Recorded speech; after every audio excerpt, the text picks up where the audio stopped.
Assalamualaikum warahmatullahi wabarakatuh. Hai teman-teman, kami dari kelompok 8 kelas perbankan syariah 1I akan menerangkan materi tentang komunikasi formal.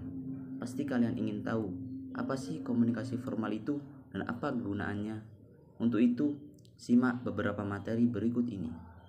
Sebelum memulai materi tentang apa itu komunikasi formal, saya akan memperkenalkan anggota kelompok 8. Yang pertama ada Siti Husni Faikoh dengan NIM 215231326 dan yang kedua ada Malvin Muhammad Al-Faruqi dengan NIM 215231331. Yang ketiga Siska Khairunisa dengan NIM 215231332. Yang keempat ada Salsabila Putri dengan NIM 215231342 dan yang terakhir ada Lanjar Dian Pramesti dengan NIM 215231343. Sebelum kita memulai materi komunikasi formal, seperti apa sih komunikasi itu? Mari kita simak bersama. Sebelum menjelaskan apa itu komunikasi formal, di sini akan dijelaskan komunikasi ialah suatu proses ketika seseorang atau beberapa orang, kelompok, organisasi, dan masyarakat menciptakan dan menggunakan informasi agar terhubung dengan lingkungan dan orang lain. Pada umumnya, komunikasi dilakukan secara lisan atau verbal yang dapat dimengerti oleh kedua belah pihak. Ada 3 jenis komunikasi, di antaranya ialah komunikasi formal, komunikasi non-formal, komunikasi informal. Nah, yang sekarang akan kita bahas ialah komunikasi formal. Pengertian komunikasi formal.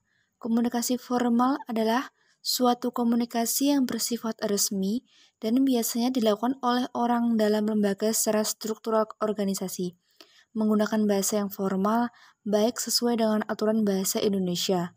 Pada umumnya, komunikasi formal dilakukan oleh orang yang berbeda posisi dalam struktur organisasinya dengan garis perintah.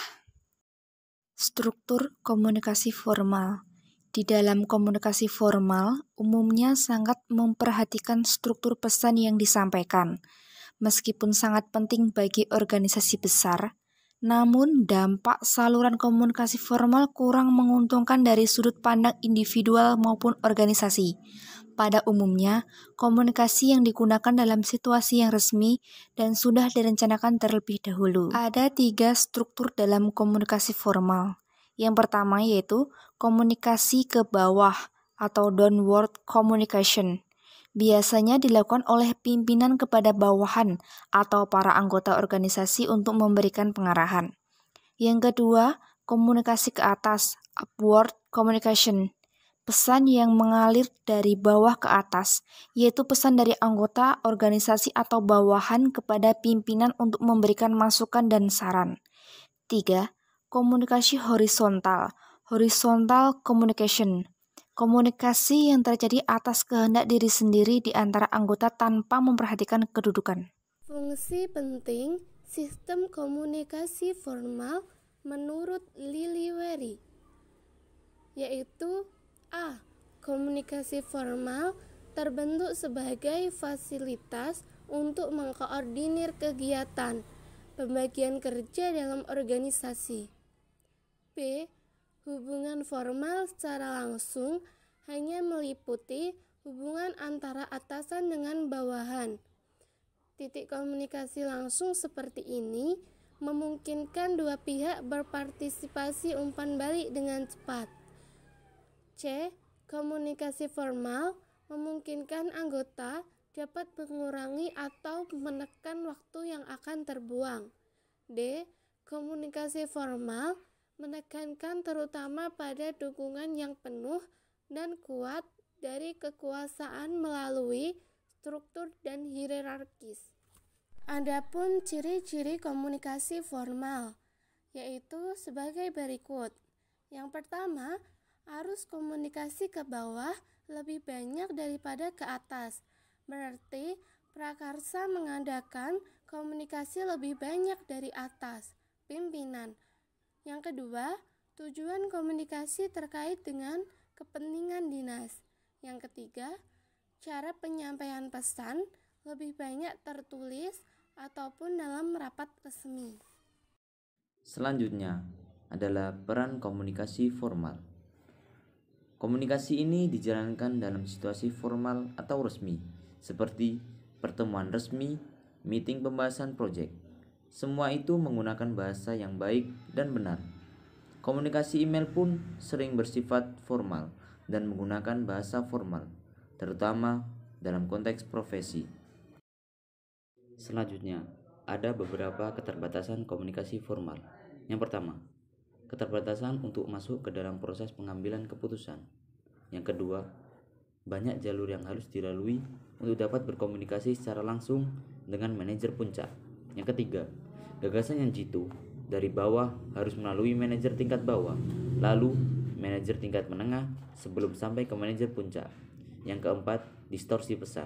Setiap pesannya mengalir dari atas maupun bawah, memungkinkan adanya perubahan terhadap pesan aslinya.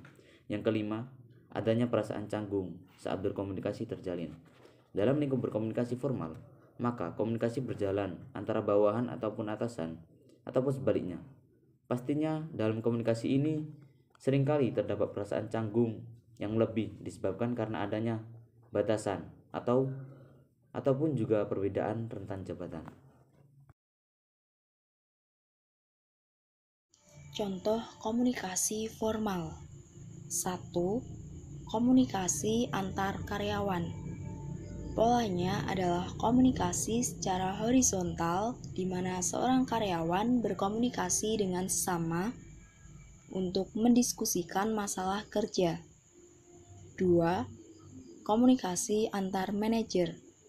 Komunikasi yang dilakukan antara manajer adalah pola komunikasi formal dalam organisasi, di mana seorang manajer mengatur strategi dalam organisasi.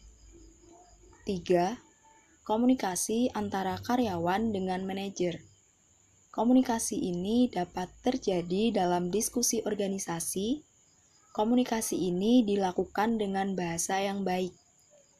4. Komunikasi antara sekretaris kepada direktur. Pola komunikasi ini adalah vertikal di mana kedudukan keduanya berbeda.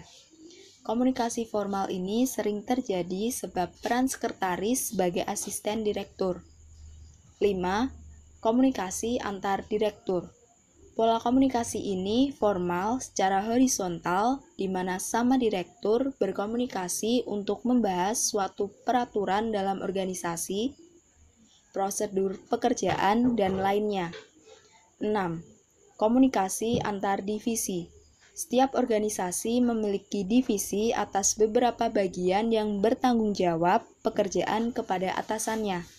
Pola komunikasi ini adalah formal horizontal. Berikut ini ada contoh dialog komunikasi formal dua orang dengan narasi seorang customer service dan klien dari suatu perusahaan yang membicarakan untuk melakukan pertemuan.